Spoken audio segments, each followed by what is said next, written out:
जैसे हम बोलते हैं ना फिजिक्स में एम्पलीफायर, वैसे ही हमारे वैदिक एस्ट्रोलॉजी का जो बर्थ चार्ट होता है उसमें राहु एक एम्पलीफायर है भाई। एम्पलीफायर मतलब क्या करता है ये एम्पलीफायर?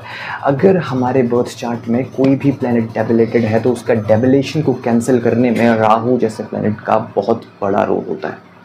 एग्जाम्पल के तौर पे ले लेते हैं, अगर वीनस हमारा सेकंड हाउस में प्लेस्ड है और वीनस अगर बर्थ चार्ट में डेबिलेटेड है, ठीक है, तो अगर सेकंड हाउस में वीनस डेबिलेटेड है तो मैं मान के चल रहा हूँ कि ये पर्सन का एसेंडेंट 5 है, लियो है, और सेकंड हाउस में वीनस डेबिलेटेड है, और राहु अगर 10th हाउस में प्लेस्ड है और 10th हाउस ही वीनस का साइन है, दैट इज टॉरस, राइट।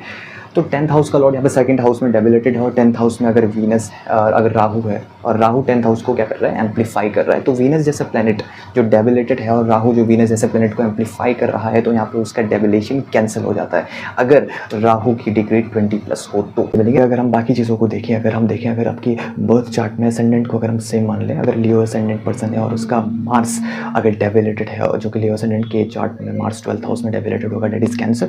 तो कैंसर में अगर आपका मार्स डेबिलेटेड है और राहु जैसा प्लैनेट अगर आपके मार्स को एम्पलीफाई कर रहा है मार्स के ओन साइन में होकर के, जैसे लियो असेंडेंट में मार्स का ओन साइन होगा 9th हाउस, क्योंकि 9th हाउस में एरीज साइन पड़ेगा। तो अगर एरीज साइन में राहु प्लेस्ड है 20+ डिग्री, तो वो एरीज को एम्पलीफाई कर रहा है और मार्स हमारे चार्ट में डेबिलेटेड है, तो वहाँ पर मार्स को एक एनर्जी मिलती है, एक स्ट्रेंथ मिलती है, जहाँ पर उसका डेबिलेशन कैंसिल हो जाता है।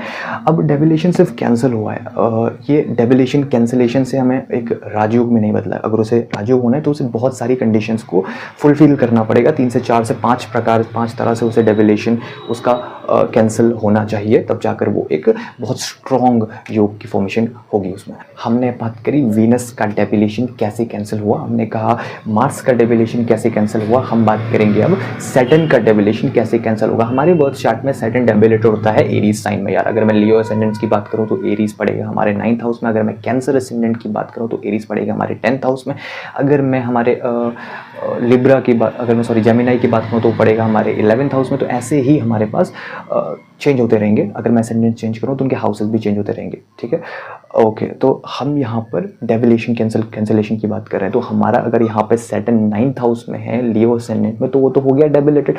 उसका डेबिलेशन कैंसिल करने के लिए अगर शैडो प्लैनेट्स हमारे राहु हमारे सैटर्न के ही हाउस में आकर बैठ जाएं और 20+ डिग्री हो जाए, तो हमारा यहाँ पे डेबिलेशन कैंसिल हो जाता है।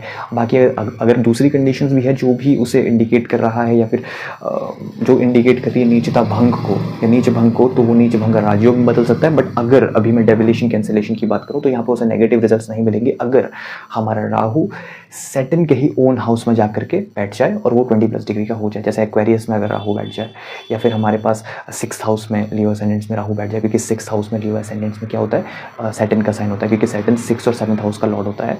और अगर वो 9th हाउस में बैठा है, 6th 7th का लॉर्ड 9th में, और हमारे पास या राहु 6th या 7th में, तो वो उसको एम्पलीफाई कर देता है, तो उसका डेबिलेशन हो गया कैंसिल। तो ये बात हो गई सैटर्न की।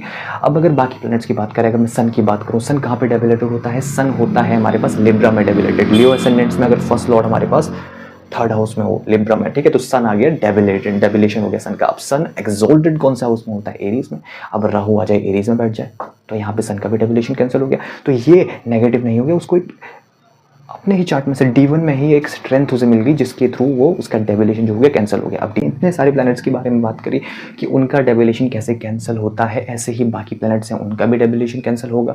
तो डेबिलेशन को कैंसिल होगा तो हमारे लाइफ की इनिशियल फेजेस में तो प्रॉब्लम रहेंगी, वो हम सबको पता है, लेकिन लाइफ के इनिशियल फेज के बाद जो फेज आएगा उसमें हमारी लाइफ में पॉजिटिव चेंजेस देखने को मिलेंगे। जो भी एस्ट्रोलॉजिस्ट इस वीडियो को देख रहे थे, जिनके समझ में ये चीज़ आई है, क्योंकि मेरे को पता है बिगिनर्स को समझ नहीं आएगी थोड़ी सी, बट हाँ, जो लोग ऑलरेडी एस्ट्रोलॉजी में हैं उनको ये चीज़ें समझ आ जाएंगी। अपना जो सजेशन होगा वो मुझे ज़रूर दें कमेंट बॉक्स।